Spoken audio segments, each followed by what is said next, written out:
Is debt beating you down? You need discipline. You need the Debt Ninja. If you've been caught in a financial trap and need to be set free, then you need the Debt Ninja. Want to stop those harassing collection calls, start saving thousands in interest and fees, and get out of debt fast? Then you need to call the Debt Ninja. The Debt Ninja will find the best companies across the country that will help you consolidate all your bills into one easy payment, reduce your payments by 30 to 50%, and get you out of debt fast.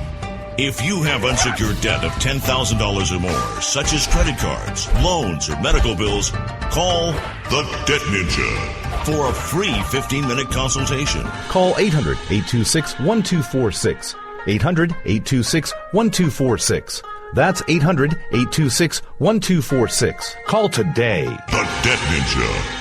Individuals and businesses with tax problems, listen carefully. Do you feel like you're losing control over your finances? If you owe over $10,000 in back taxes or have unfiled tax returns, we can help you take back control. The IRS is the largest and most aggressive collection agency in the world, and they can seize your bank account, garnish your paycheck, close your business, and file criminal charges. Take control of your tax problems now by calling the experts at Tax Mediation Services and take advantage of the Fresh Start program and new laws that may allow us to negotiate a settlement for the lowest amount possible. Our team of tax attorneys and enrolled agents can stop collections and get you protected so you can take control of your financial future. Tax Mediation Services is accredited by the Better Business Bureau. Call now for a free case review and a price protection guaranteed quote. Call Tax Mediation Services now at 800-610-9050. That's 800-610-9050.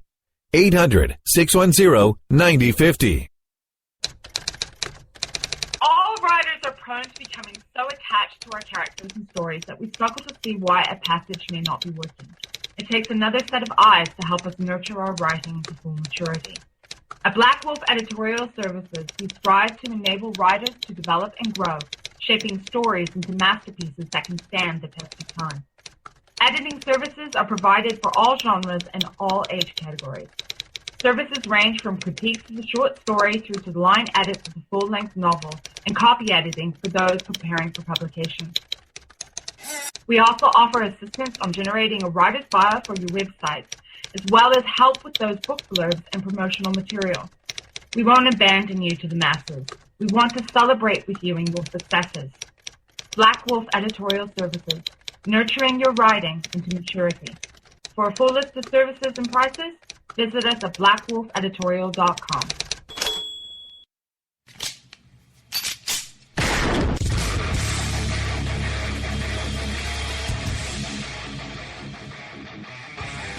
This is Slickery Trigger for Rebel Road Tactical. With proper care and feeding, your pistol will be ready when you need it. There to save your life. Shouldn't your gear be that good?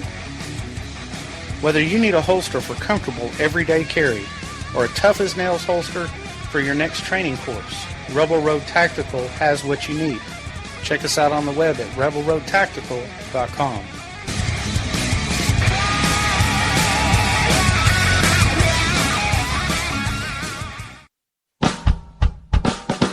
You're listening to the Spark Radio Network, internet radio like you've never heard before. Innovation, creativity, and imagination are all said to begin with a spark. So fasten your seatbelt and take the ride of your life and listen for the spark. You are listening to KLRN Radio, where liberty and reason still reign. My name is Jessie. I'm a United States Special Forces widow. This gives me a unique perspective on the world around us. If you're willing to listen, I'll tell you how I see it, and I won't pull any punches. This is my POV, which stands for Point of View. All right, this is Jessie. How y'all doing tonight? It's great to be back with you. Yes. Oh, the weekend has been so filled with international news. I gotta say, in some ways, I was glad to see that the news wasn't completely dominated by politics. I will grant you there was still a ton of politics. Come on. Now, you know me. I don't talk politics. Well, unless you want North Korea's politics. So, I'm in the chat room at KLRNRadio.com.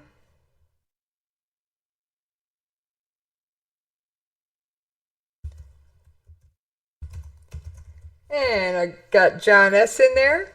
He said he's actually kind of trying to drive Daniel Stafford, who happens to follow me right hot on my heels, I might add. On Monday nights, he is on at 10 p.m. Be sure and tune in. He's always a blast. Never know what he's going to say.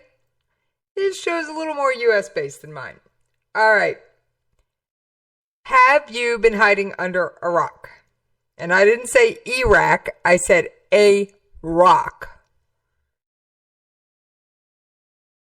If you haven't, yep, that's the show prep. Mosul. Did I mention Mosul? Mosul. Now, let's get North Korea out of the way. It'll take 30 seconds, and then we're going to move on. North Korea had a failed missile launch over the weekend. Now, of course, all right, do I need to tell you, the UN condemned it, Japan flipped out, and Pyongyang's warned it may carry out further nuclear tests. I've got one audio clip, and then we will be moving on to Mosul.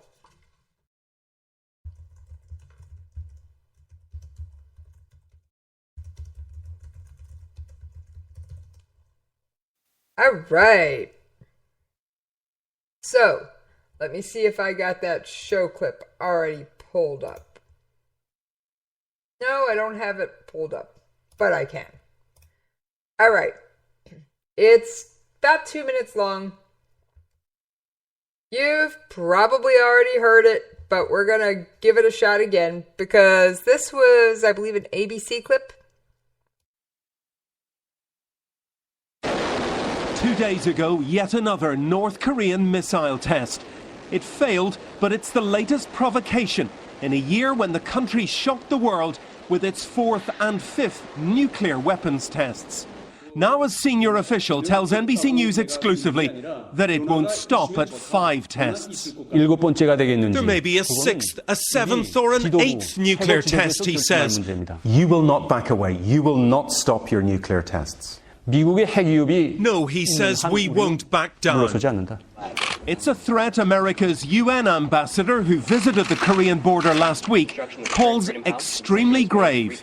We need to ramp up the pressure, because this isn't just a threat to the United States and the Republic of Korea, this is a threat to mankind. She says North Korea is more dangerous than ever. Its troops facing US forces across a volatile Korean border. This isn't just the front line of an unfinished war. This is the flashpoint of a new conflict over North Korea's nuclear weapons program, and tensions are running high. North Korea claims it's accelerating its nuclear program because the US flew nuclear bombers near its border this summer and held exercises it fears are aimed at removing its leader, Kim Jong-un. You have no doubt the US is trying to target Pyongyang and your leader. No doubt. No doubt. Now it's even threatening a preemptive nuclear strike on the US.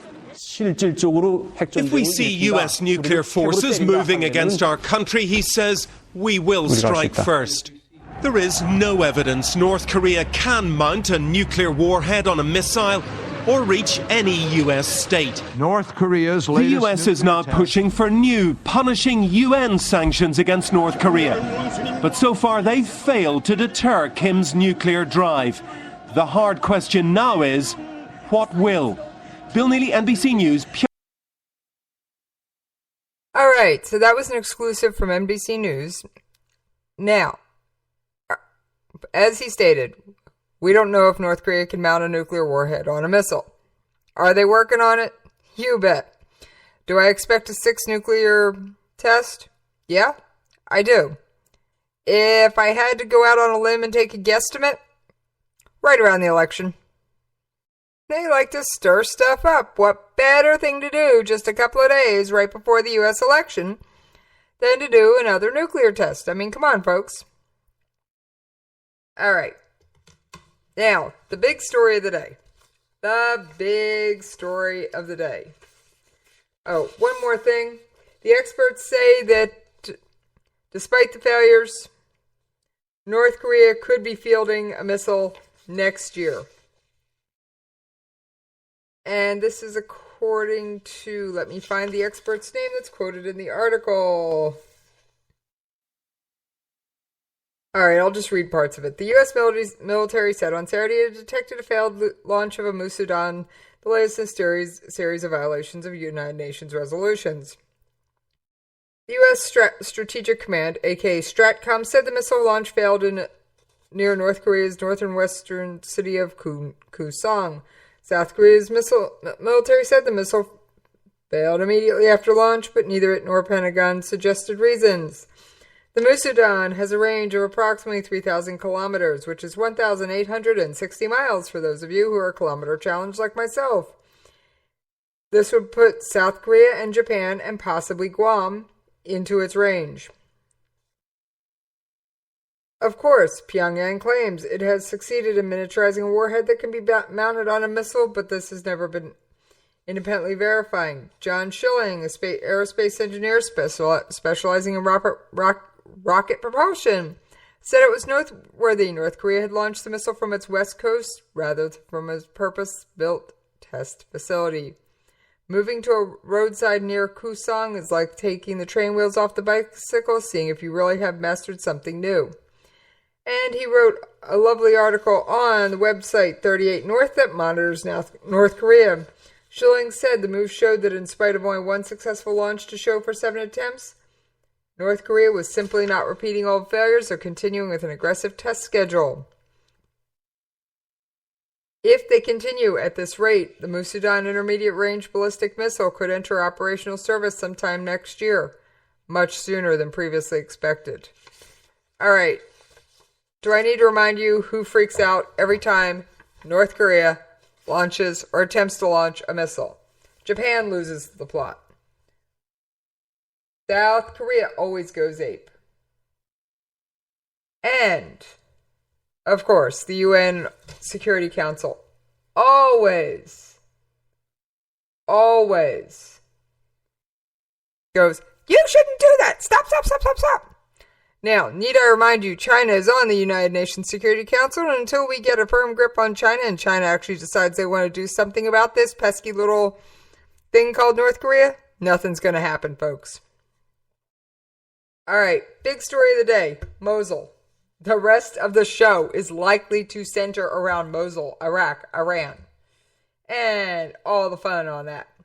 Now, for a refresher for those of you who wonder why Mosul's so important, let's take a listen to the audio clip I've got for you. The battle for Mosul is a really big deal, and here's why. Mosul is the second biggest city in Iraq, and it's the last remaining ISIS stronghold in the country.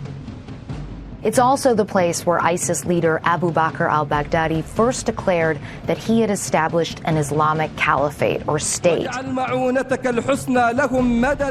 the last time the Iraqi army was in Mosul was back in 2014, when we're fleeing from ISIS fighters. This time, it's hoping to reverse those losses. Iraqi army forces won't be the only ones on the battlefield, though. Kurdish Peshmerga forces will be involved, and the U.S. military will also be playing a supportive role. But the battle won't be easy. Officials estimate there are between 3,000 and 5,000 ISIS fighters still inside the city, and they have created an elaborate network of defenses. They fill moats with oil and then set it alight, creating these thick black plumes of choking smoke. Houses are booby-trapped. The streets are littered with IEDs. And then there's the human toll. An estimated 1 million civilians are still living in the city of Mosul. And the UN says that the exodus that could follow a battle might be one of the biggest man-made displacements in recent times. Some commanders estimate it could take as much as 3 months to take the city. And then there's the aftermath to deal with. But if the operation is successful, it will deal a major blow to ISIS.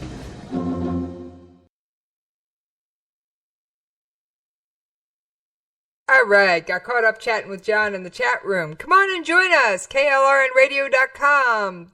There's a link right on our homepage to the chat room, which reminds me I haven't done my host monkey duties and tweeted out a link to my show. So I'm going to take a couple seconds to do that while we discuss the basics of Mosul. All right. Iraq and Kurdish forces launched a long-awaited offensive to drive the Islamic State, or ISIL, or Daesh. ISIS, ISIL, Daesh. All the same group of terrorists, folks. I don't care what name you call them. They're evil. They're terrorists. They do crazy stuff. All right. So, the attack has started. They're trying to free this city of Mosul. As you heard, Mosul's pretty important. It really is. Now, there's another city that they briefly touched on called Dabiq. I got a clip from one of my Saturday slowdowns. We're going to play that before we get it too far into this, because you're going to hear the name Dabiq come up in a couple more of my audio clips. So I want you to realize the importance of Dabiq. All right? Because it's huge. So I don't know if you're familiar with their magazine, Dabiq. It's named after a town in Syria called Dabiq. They believe that that's the spot where the kind of final battle, their battle of Armageddon, is going to take place. That's actually why they're in Syria to begin with.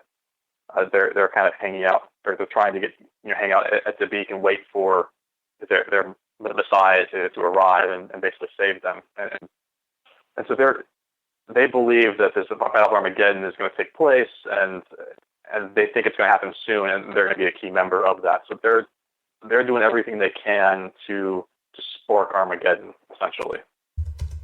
In other words, they think that they can make their, quote, Messiah arrive on their timetable. It's essentially, yes. Yeah. Okay, that's in my mind, and... So I don't know if you're familiar with their... All right, trying to stop the clip. Tried to start it again. Sorry, that's what happens when your host monkey doesn't have her host kitty, and she's doing 3 things at once. Now, as you heard, ISIS, or Daesh as I prefer to call them, is an apocalyptic terrorist group. They believe they can bring the end of times about on their timetable. Host opinion, cuckoo, cuckoo, cuckoo. Need to get a couple of sound effects for these moments. Host opinion, they're crazy.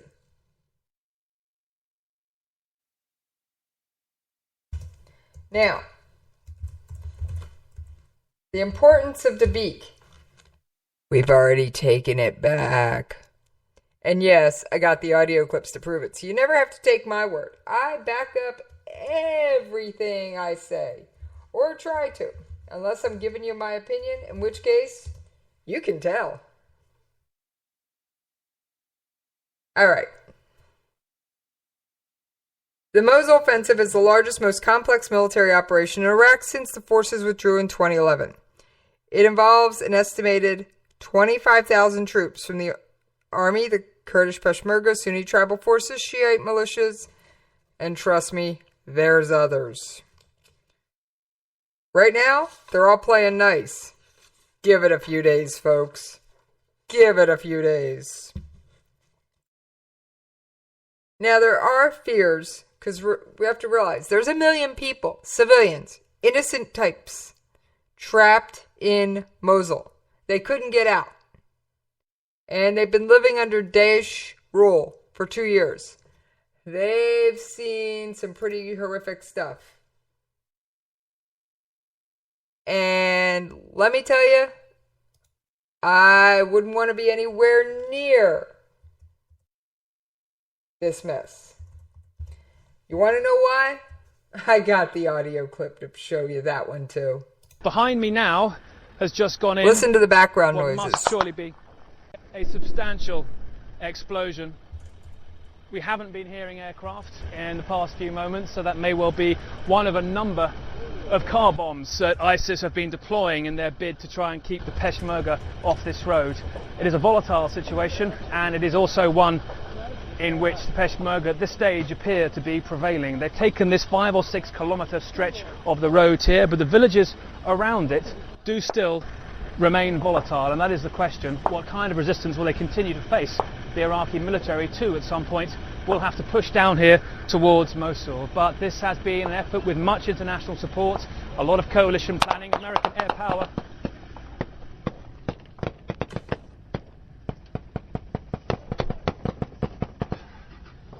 Those pops are not fireworks, folks. That reporter's got gunshots going off.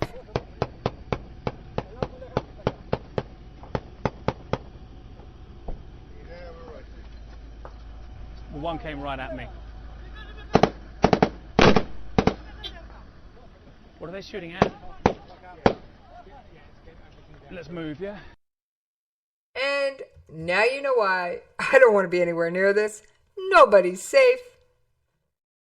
So that's why I'm happy to discuss this from my chair. All right. I've got some other really good statements. Here's the official Lieutenant General Townsend's official statement about the kickoff of stuff in Mosul. And then I'm looking on for an update for you. They say it's going well so far. Earlier today, Iraqi security forces launched their counterattack to liberate Mosul from ISIL, also known as Daesh. This operation to regain control of Iraq's second largest city will likely continue for weeks, possibly longer.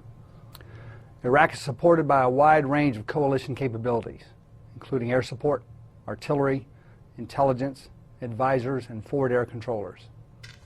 But to be clear, the thousands of combat forces who will liberate Mosul are all Iraqis.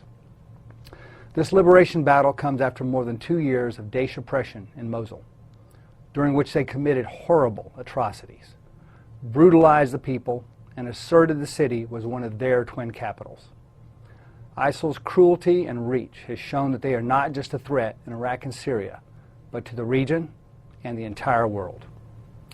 Over the course of these past 2 years, a coalition of more than 60 nations has united to defeat ISIL.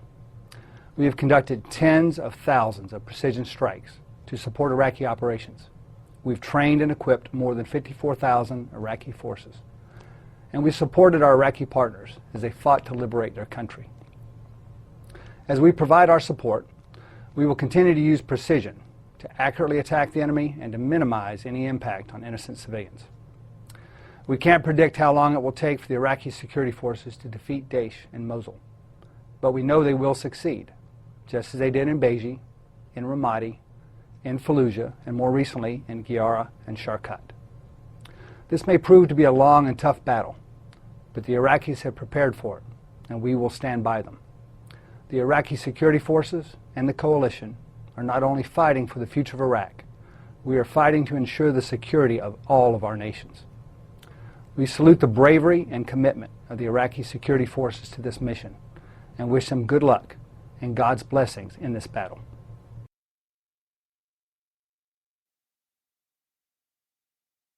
All right.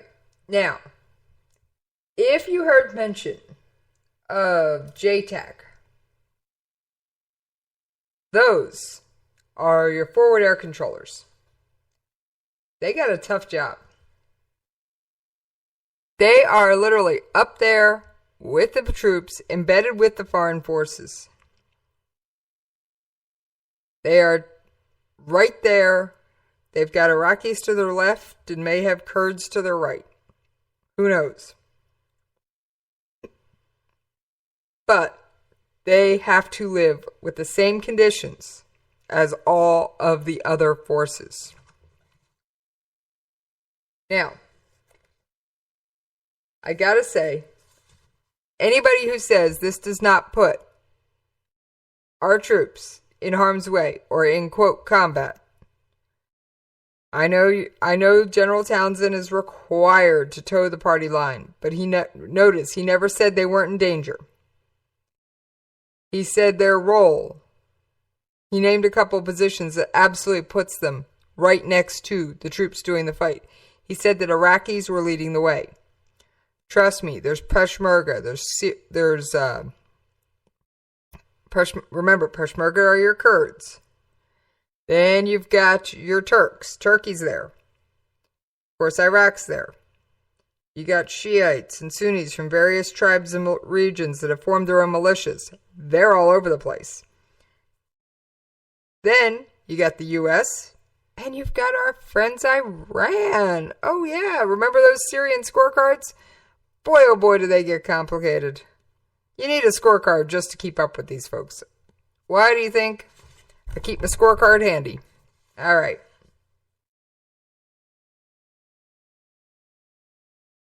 There is a couple little comments I want to make. This is the first time Iraq and the Kurds are actually fighting side by side. Let's hope it's something good. Now, I've got a clip here. Let's see if I got the right one. From the Department of Defense press conference today. And this is from Peter Cook. He says it's going ahead of schedule. Let me see if I can find the right section, because he spoke for 49 minutes. We're not playing all that, folks. Now, this morning in Iraq, as announced by Prime Minister Abadi, Iraqi security forces, with the support of the counter-ISIL coalition, began operations to liberate Mosul. They started moving at 6 a.m. Baghdad time. This is a decisive moment in the counter-ISIL campaign. It is in Mosul that ISIL's leader chose to announce its so-called caliphate. Mosul is also historically a diverse, multi-ethnic, multi-sectarian city, precisely the opposite of ISIL's hate-filled ideology. So Mosul carries a great deal of symbolic importance in this fight as well. But more than a symbol, Mosul is also a city of more than 1 million people. Over 2 years, ISIL has brutalized the city's population, committing horrific atrocities. This is a fight to free hundreds of thousands of innocent Iraqis from ISIL's rule. This fight is taking place with Iraqis firmly in the lead, including thousands of Iraqi army personnel, counterterrorism forces, and federal police. Kurdish Peshmerga and Sunni tribal forces are also playing a critical role in this fight.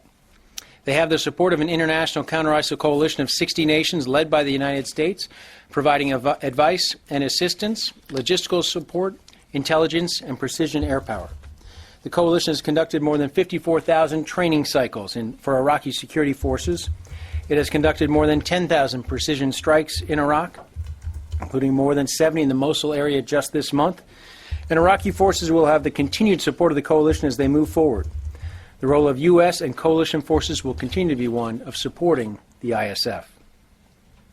We are on the first day of what we assume will be a difficult campaign that could take some time. Early indications are that Iraqi forces have met their objectives so far, and that they are ahead of schedule for this first day. All right, so they're ahead of schedule for the first day. None of us really know if that's true. Hope so. Hope it continues. I don't want to see a lot of casualties coming out of this on the good guys' side, okay? I mean, really. We've had enough. Really have, folks.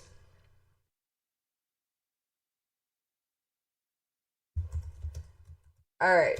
It is almost time. We are almost at the bottom of the hour.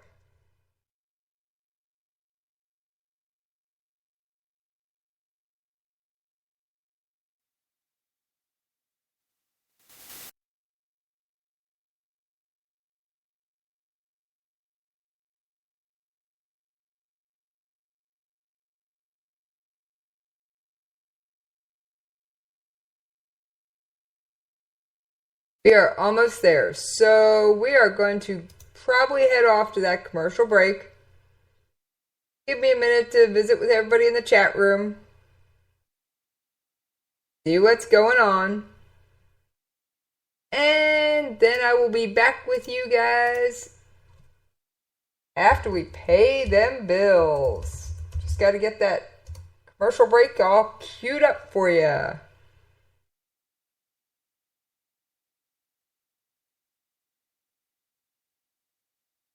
All right. I will see you guys on the other side.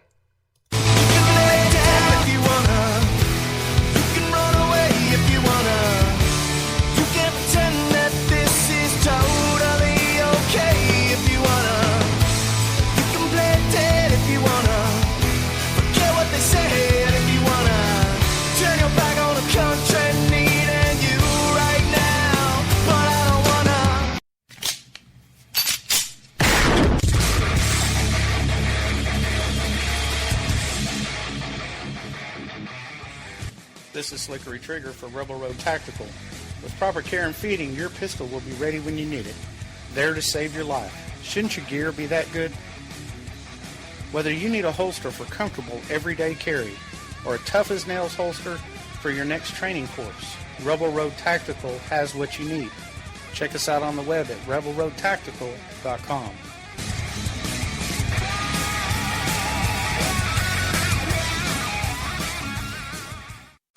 Tired of paying outrageous prices for Viagra? Well, we have great news for you. Now you can finally get Viagra at huge discounts. Healthy Man allows you to save up to $500 on Viagra. Why pay U.S. pharmacy prices of $15 per pill or more when you can get Viagra for less than $3 a pill? Call today and get 40 Viagra pills for only $99. This can cost as much as $600 at your local pharmacy. You can't afford not to call us. If you want Viagra at the lowest prices, never pay $15 a pill pharmacy prices again. Get Viagra for less than $3 a pill. Call 1-800-516-7602 today and save up to $500 and get 40 pills for just $99. Healthy Man is fast, easy, and affordable. Operators are waiting at 1-800-516-7602 to take your call right now. Call 1-800-516-7602. That's 1-800-516-7602. Again, 1-800-516-7602. All writers are prone to becoming so attached to our characters and stories that we struggle to see why a passage may not be working. It takes another set of eyes to help us nurture our writing into full maturity. At Black Wolf Editorial Services, we strive to enable writers to develop and grow, shaping stories into masterpieces that can stand the test of time. Editing services are provided for all genres and all age categories. Services range from critiques of the short story through to the line edits of the full-length novel and copy editing for those preparing for publication. We also offer assistance on generating a writer's bio for your websites, as well as help with those book blurbs and promotional material. We won't abandon you to the masses. We want to celebrate with you in your successes. Black Wolf Editorial Services, nurturing your writing into maturity. For a full list of services and prices, visit us at blackwolfeditorial.com. If you want to work until you keel over, have less of everything in retirement, or give back more of your hard-earned money to the stock market again, then just ignore me. But if you'd like to protect the money you save, receive a steady, predictable retirement income, and enjoy financial security for as long as you live, then listen to this. You can download a free report that reveals the wealth-building secrets Wall Street and the banks don't want you to know. You'll learn how you can get guaranteed growth, safety, and real prosperity without risking your money in the Wall Street casino, and how to get the money you need when you need it, simply by asking for it. This is the best way to have a 100% secure retirement and know your money will last as long as you do. To learn more about this method and to get your free report, go to 29security.com. That's the number 29security.com. 29security.com. Go to 29security.com. Down if you wanna, you can run away if you wanna. You can pretend that this is totally okay if you wanna. You can play dead if you wanna. Forget what they said if you wanna. Turn your back on the country needing you right now, but I don't wanna. right. Thank y'all for hanging in there with me over that commercial break. Now, everybody thinks this is being a nice, pretty war because, well, we aren't seeing, thank God, we are not seeing flag-draped caskets coming into Dover. I've got to say, thank God on that one. You have never been at Dover Air Force Base at 3 in the morning when the plane carrying the body of, in my case, of my husband, is coming in for a landing. I pray no United States Armed Forces family ever has to go through that again. However, I know there will always be deaths on active duty. I just pray the number is very small. All right. Daesh claims to have launched at least 12 suicide bombings during the first day of the battle for Mosul. And this is according to the group's news agency, which I'm not going to even cite their name because guess what? I don't care. All the suicide attacks were purportedly carried out south and east of Mosul, and this means they were targeting the Peshmerga and the remaining four striking Iraqi forces. However, Iraq's Popular Mobilization Unit said that all 12 suicide bombers were neutralized. All right. Who knows? I'm not sure. According to the Popular Mobilization Unit, all 12 suicide bombers were neutralized. 8 by the Iraqi army and 4 by the Peshmerga. All of our forces were able to counter the SBB IEDs. Now, there is a fog of war going on. And I'm going to warn you folks. During this fog of war. During the fog of war. Anybody can claim almost anything. And let me tell you, it's going to take time. The news reports coming out are going to be one way 1 minute, one way the other. I was lucky enough to be able to speak with a member of our coalition forces. No, I'm not. He's not American, and I'm not going to tell you what country he's from. I was lucky enough to have a brief, and I do mean brief, conversation with him. He's like, even as we're kicking this thing off, the plans are changing by the minute. If you had an update an hour ago, it's probably already out of date. This was actually something I found to be a bit of a relief, and if you'd like to know why, I'll tell you. Because while I was doing some early work on this particular issue, I was scrolling through Press TV, and for those of you who don't recall or don't follow my show on a regular basis, Press TV is Iranian news. Yes. Alright, Press TV is Iranian news. So, we already know where they stand, right?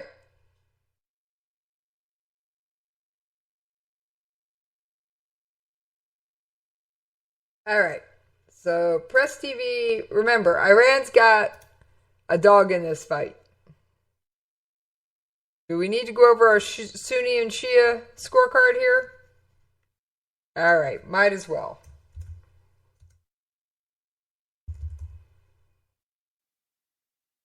Now, just as a reminder, the main thing that started this so many centuries ago, shortly after the death of Muhammad, is they couldn't agree on a successor. Oh yeah. Now, Iran's mostly Shia. Kurds are mostly Sunni.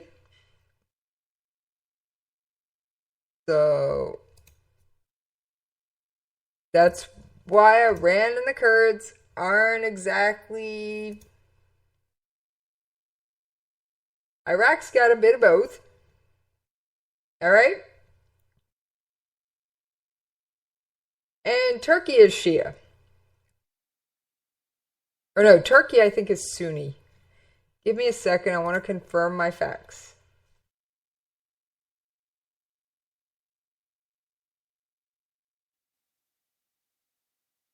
Yeah, Turkey's saying the Shia role in Iraq's Mosul battle will increase problems because Turkey sent their own troops into the northern part of the country in the past year to combat terrorist organizations. Which, if we're looking at Turkey, they probably mean they're after the Kurds, folks. And that's the Kurds that the United States is backing. Oh, didn't I remind you need a scorecard to keep up with these? All right, quick rundown. Syria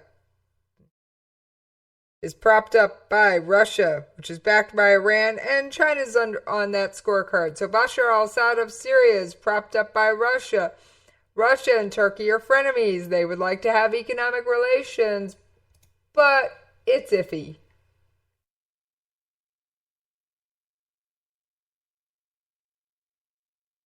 Now, and what started their thing is that there was a civilian jetliner shot out of the sky.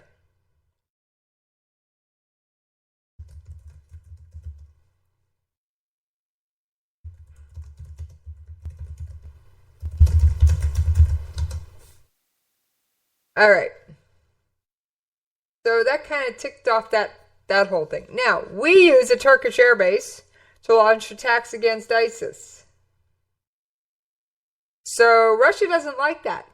And just to remind all of you, Russia has now fortified Syria with a lot more troops. Boy, do I mean a lot more troops. And, of course, air defenses. And then, of course, they've issued the lovely threat to the United States of telling us, you stop bombing anywhere in Turkey or we're going to shoot you out of the sky. And just as a reminder, folks, about a week, 10 days ago now, I'd have to check the calendar. Russia decided to follow North Korea's lead, sort of, and launched, as in test-fired, intercontinental ballistic missiles. Yes, I said ICBM missiles. And for those of you who do not know what an ICBM missile is, an ICBM missile is the kind that can strike the United States from another continent. It is called an intercontinental ballistic missile for a reason. Oh yeah, these are the city killers. These are the ones everybody keeps a lot of our military and a lot of our intel people up at night. ICBMs are no laughing matter. No nuclear device is a laughing matter. However, the ICBM is the biggest and scariest and baddest of them all. Alright? Alright, so Russia's saber rattling, in some cases a la North Korea. And then you've got good old Turkey going, kill the Kurds, kill the Kurds, kill the Kurds. Meanwhile, the Kurds, we think they're pretty good, and they're kicking tail and not bothering to take names when it comes to Daesh. So, and then you've got Iraq who's sitting here going, wait a minute, this is our country, folks. Wait a minute. Yeah, Iraq, we'll get back to you. And no offense, that's about what it's become. That is about what it has become. Like I said, that's a quick rundown on your Syria scorecard for those of you, because this Mosul story is not going away soon. And do not forget the humanitarian crisis that is likely to emerge. We're talking at least 200,000 people, if not more. And of course, the UN set up camps, but some people say there's only room for 100,000. And then, of course, Daesh could pull one of their lovely tricks and decide to use said civilians as human shields. Where have we seen that before? Hamas? Yeah. And by the way, Hamas is a recognized terrorist group according to the United States.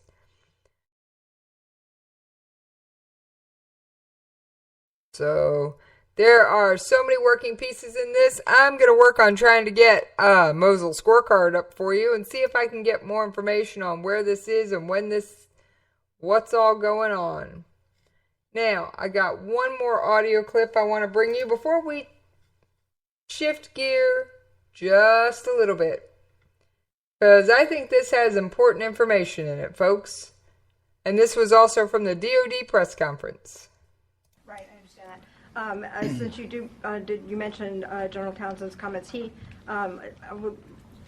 did say in his statement today that there are JTACs, that is part of the U.S. capability being provided to the Iraqis. I'm wondering if you could help us understand at what level the JTACs are operating, and then more broadly, can you tell us some as up-to-date figures as you have on how many U.S. troops are in Iraq today?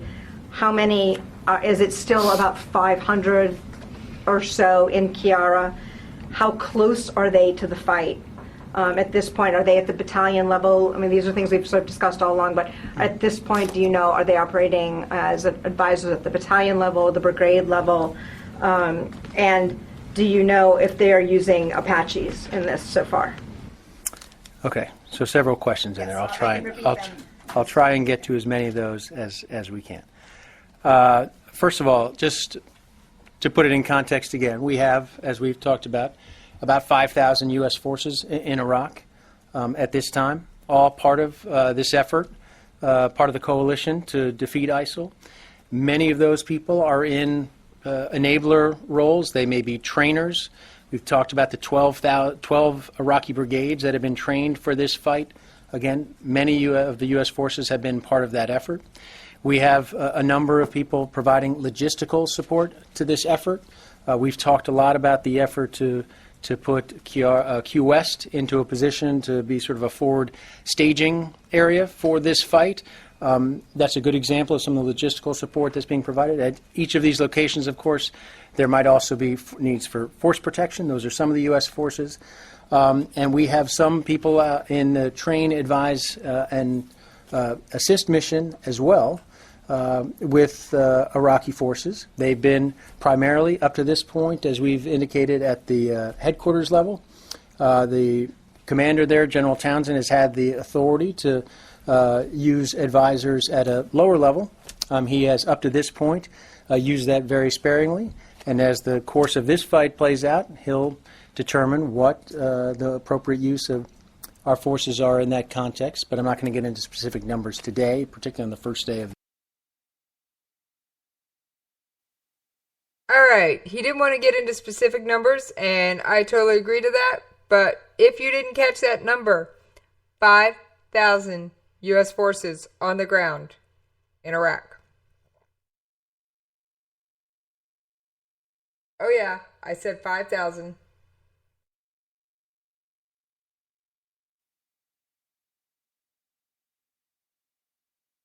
That's a lot, folks.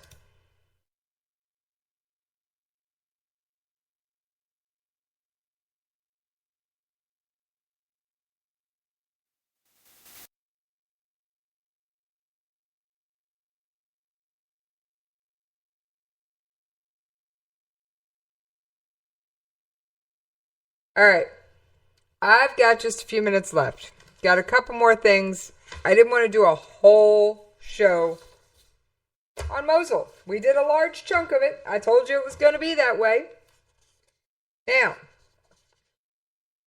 remember that other country I mentioned?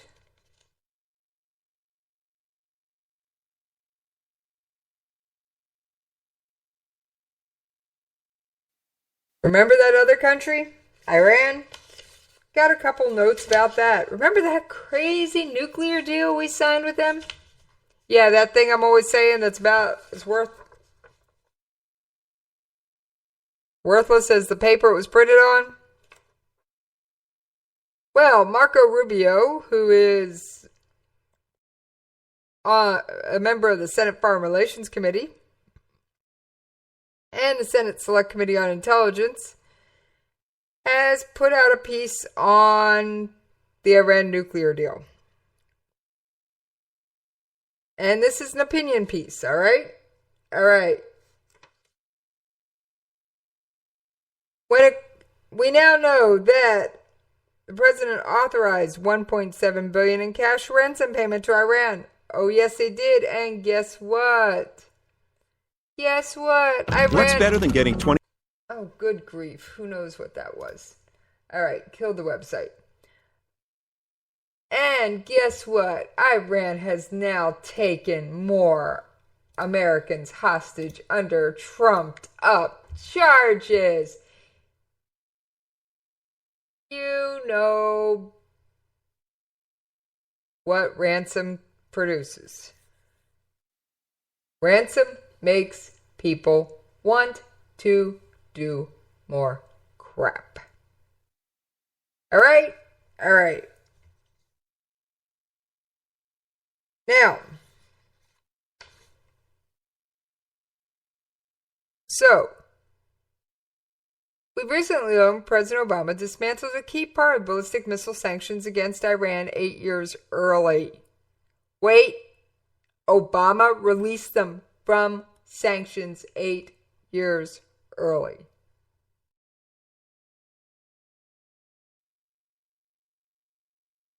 Oh, yeah. And of course, Obama has been praising the Iran deal. And by the way, folks, for anybody listening in, this is as close to U.S. politics as I get. I don't do the elections except on debate nights, which we will, of course, be featuring here on KLRNRadio. So, a senior Iranian official has also stated Tehran has been providing intelligence to Russia for military targeting, helping Moscow support Assad and his slaughter of innocent Syrians. Come on.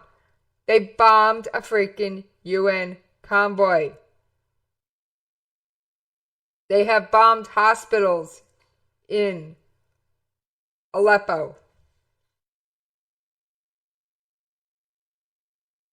They have Iranian-backed Houthi rebels have shot off missiles at our United States Navy ships. Oh, yeah. Oh, yeah. Don't think I have that audio handy, but oh, let's try this one. Don't know. Nope, don't have the audio handy, so we're just gonna not be bothered with it. All right. So Iran, who never has been a good citizen of the world, is acting up again. Oh, the meanwhile, lovely German minister heads to Iran. Oh, yeah. German Transport Minister Alexander Dobrindt arrives at a cabinet meeting in the Chancellor of Berlin, Germany. That's what the photo was of. However, German Transport Minister will travel to Iran with a trade delegation Friday to meet with the Transport and Industry Minister. Siemens has been in long negotiations with Iran over an order for track technology and ICE-3 trains, a model of intercity trains long used in Germany. The deal would be worth more than 2 billion euros. That's $2.25 billion. If Siemens can get it. Germany has traditionally had close economic ties with Iran, and after last year's nuclear accord, which paved the way for ending sanctions, German firms want to do business there again. Big surprise, folks. It was a cash cow once. They want their cash cow back. All right.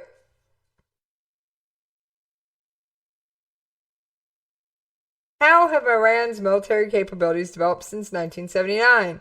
Well, in a large part, they have developed because Iran figured out how to evade sanctions, folks. And if you do not believe me, there is a book out there that will tell you all about it. And it was written by a former member of the Revolutionary Guard Corps in Iran. Yes, that is the Iranian military. The pen name is Reza Khalili. The book is A Time to Betray. He was so dismayed with the actions his country was taking. He betrayed his country to the CIA and actually worked for the United States in Iran for over a decade.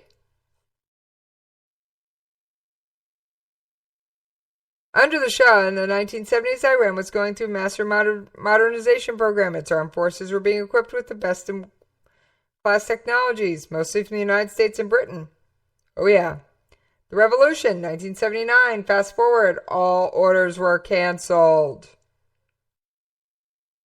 by Western suppliers, and stringent measures were taken against companies or countries from providing Iran with spare parts or technical assistance for equipment Iran already had. Iran did not have to rebuild its defense capabilities from scratch, but a radical strategic redirection from its military was the only way to assure survival. So they put together a new approach. All right, and if you recall, they have used things like speedboats. So they have used cyber warfare. They are using an asymmetric warfare tactic. By asymmetric warfare, they're not going to meet you on the battlefield. They're going to attack you in cyberspace. They're going to board one vessel that strayed just a couple meters into their waters and take the people hostage.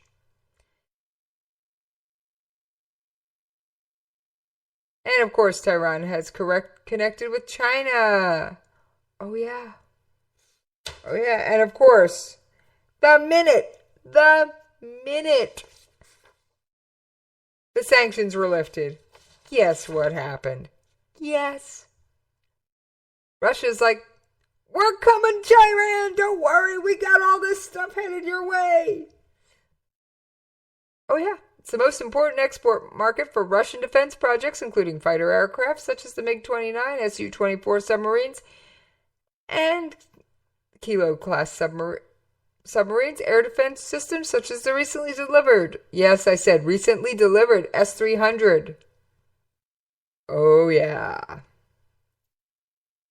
China, which also sold more strategic weapons such as cruise missiles to Iran, essentially helped Iran lay the foundations for its indigenous missile program.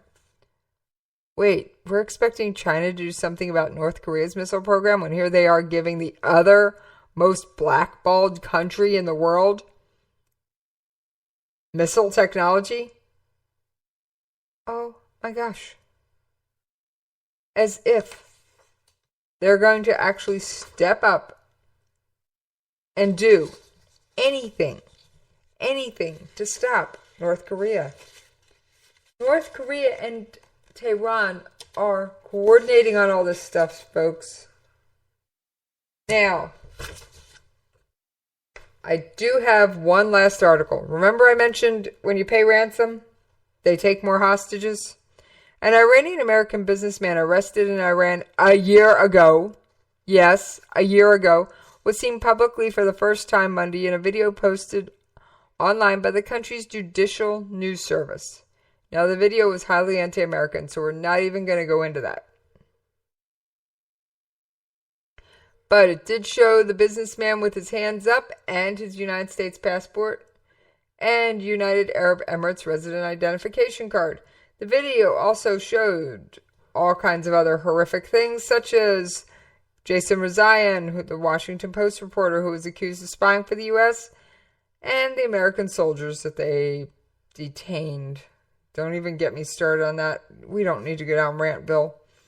Mr. Namazi's arrest appeared to be part of a broader crackdown by Iran's hardline security forces against Iranians with Western ties in the aftermath of the nuclear deal that President Hassan Rouhani reached last year with foreign powers. The deal restricted Iran's nuclear work in exchange for relaxed economic sanctions. Iran's supreme leader, Ayatollah al-Khamenei, has repeatedly warned Iranians to beware of what he has called nefarious American efforts to use the nuclear deal as leverage to corrupt Iranian society and subvert Islamic revolutionary government. All right. And on that note, folks, yeah, you know what's coming. On that note, you know what's coming. For those of you that don't, you're going to have to listen and find out. On that note, folks, I'm out of here!